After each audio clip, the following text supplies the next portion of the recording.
Ano ang gagawin mo kapag nasa kalagitnaan ka ng pag-akyat ng bundok at inaasahan mong may susundo sa inyo sa endpoint ng destinasyon nyo kinabukasan?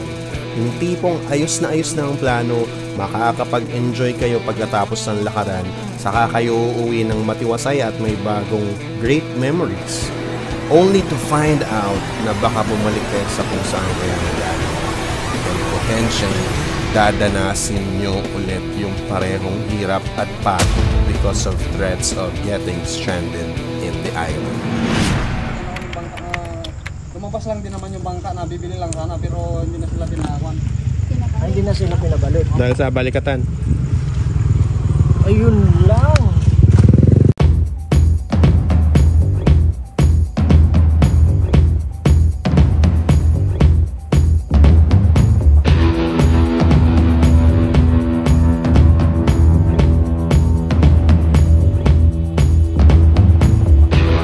Ang ganda oh. Oh, may banderitas pa oh. Hello. This is Jack Gabay once again, and today samahan nyo ko at ng mga tropa sa isang lakad na sumubok at sumagad sa limits namin both physically and mentally. Guys, this is our trek from Mount Birabira to Sasa Cove in Zambales. Kasi ang balak sana namin, diretso na lang kami ng Bundaki. Ang balita ko lang dahil yung kapatid niya hindi na rin nakabalik kahapon. Nakabalik yung kapatid. At ayan na nga ang pinag-usapan namin bago kami tumulak para akyatin yung Mount Birabira. May balita nga kasi na magkakaroon ng balikatan exercise on Monday morning sa parehong oras kung kailan kami tatawid ng bangka papunta sa Pundakit Beach at doon may susundo sa amin para umuwi. However, despite of the hesitations, itinuloy na rin namin kasi, well, andito na kami. 5 minutes na tayo naglalakad ko. Malapit pa ba? Wala pa nga sa road. Hindi pa, oo nga eh. May konkreto pa nga yung kalsada eh. Okay, game.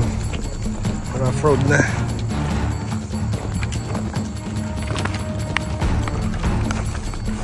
Porter namin. Chinelas no. Kami.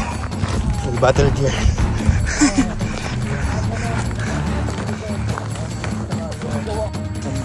Ito yung mga dinala, puro alam. Ayun yung tayo na walak-laki yung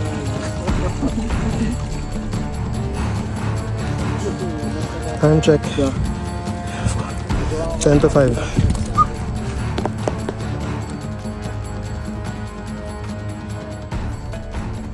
Ano yung forest fire?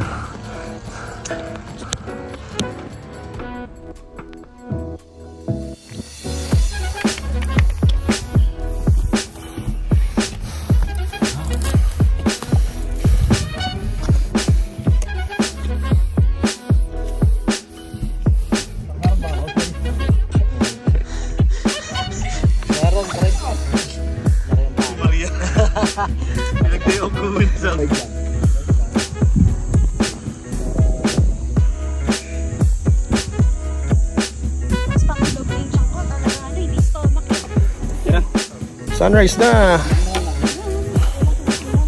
Hindi po! Yan pa yung summit na tatawirin namin bago mag-recover papunta na sa dagat.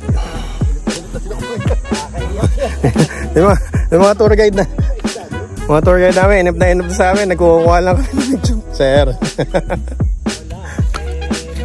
Ayan sila. Let's go! Ito pala yung itsura ng forest fire. Pag natapos na siya. Hanggang doon siya. Hanggang doon. Hanggang doon sa mga usok na yun. It keeps on going.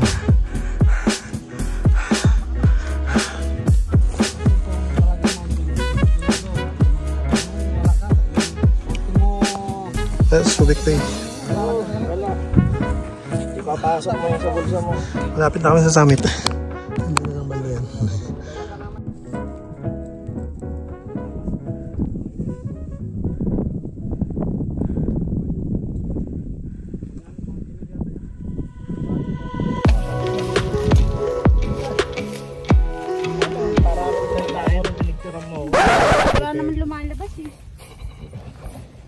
Ang galing nyo. May lumabas. Kayo yung background music sa ano?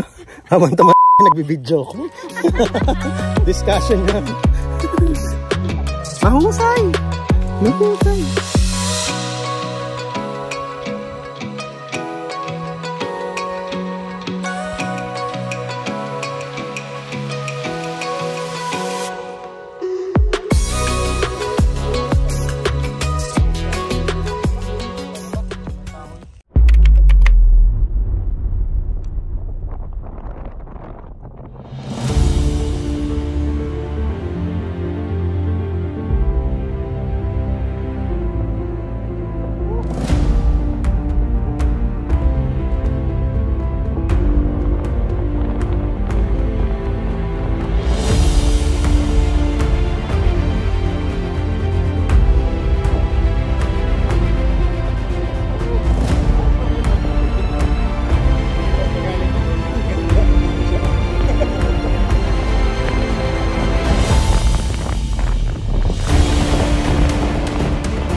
At dito na nga nagsimula yung mas mahirap na part. Ano? Dahil mahal ko yung buhay ko, sumandal ako sa mga uling. Kaya mahulog ako sa bangin.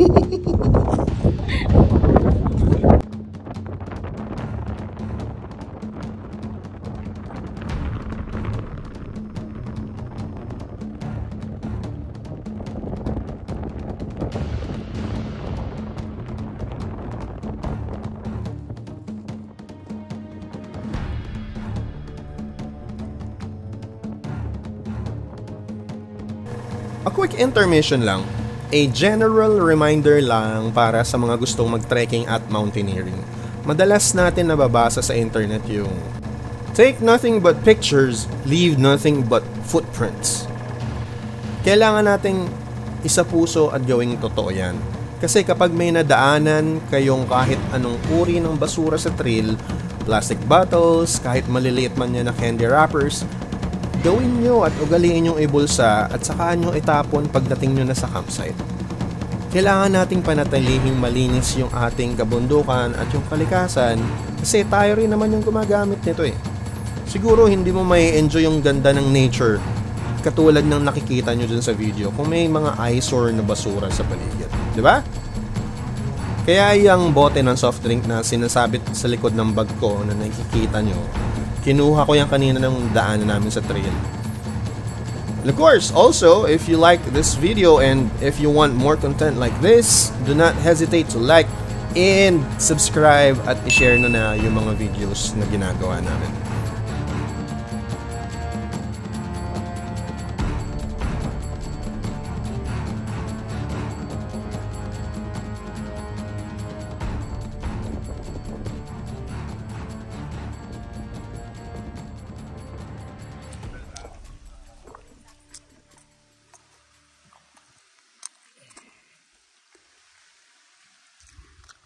Kanargahan mo ng powder.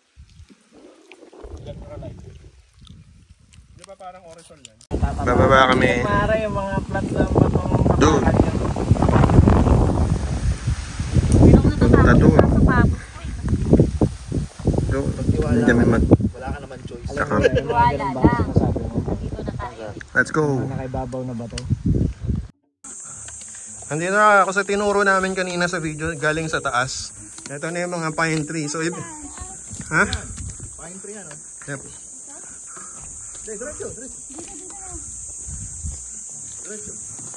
Andito na tayo sa mga pine tree. Ibig sabihin, we're gonna be fine.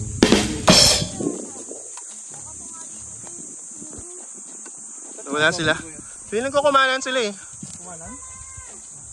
Koya! Ah, sige, go. Dapat dito magpumasok. Diretso nyo na yan. Nandiyan na kayo.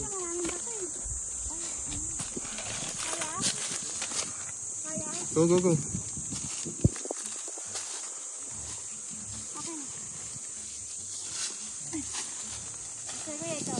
Okay, go. I can manage. Nasa flatlands na kami, sa loob na kami nung cluster ng pine trees. Na kaming kuliglig. So dito flat na. Konti na lang, nasa dagat na kami. Ang sakit na ng binti ko. Mahaba to. 5 hours na. 5 hours na, no? Sir? Oo, simula kanina.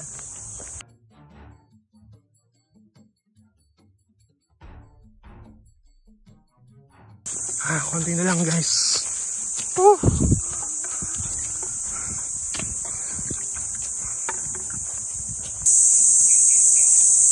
Ito yung view kapag nagpapahinga kami, nakatingala. Habang naghihintay ng kasama namin sa trail na nag-iigib ng tubig doon sa Batis. Woo! Ayoko na. Pangalawang Dead River.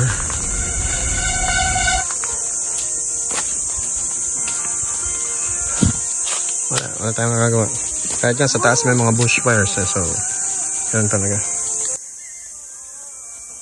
Kuya. Yan yung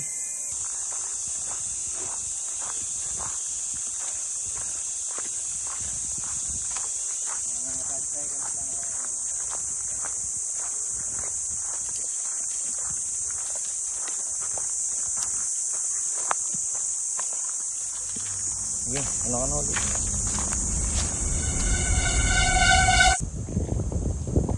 Ano, tara na. Gusto ko na matikman yung ano.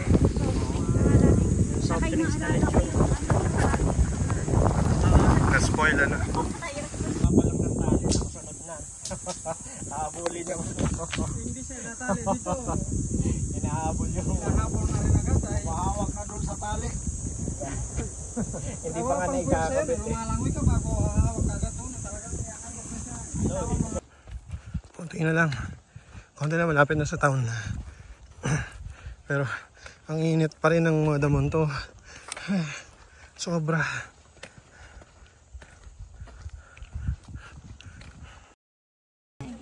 Lalabas ko lang yan.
Wala tayong picture.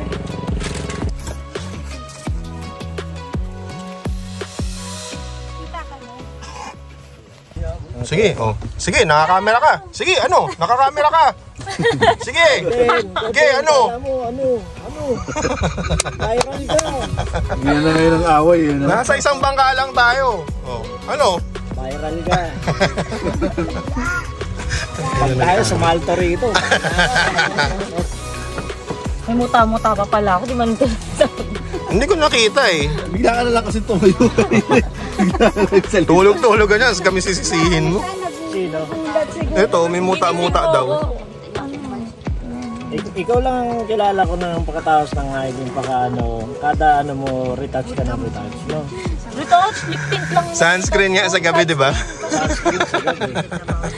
Siyempre, ganun talaga pag... Lahat ang kawir doon.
ate, sinamantalan na yung footage.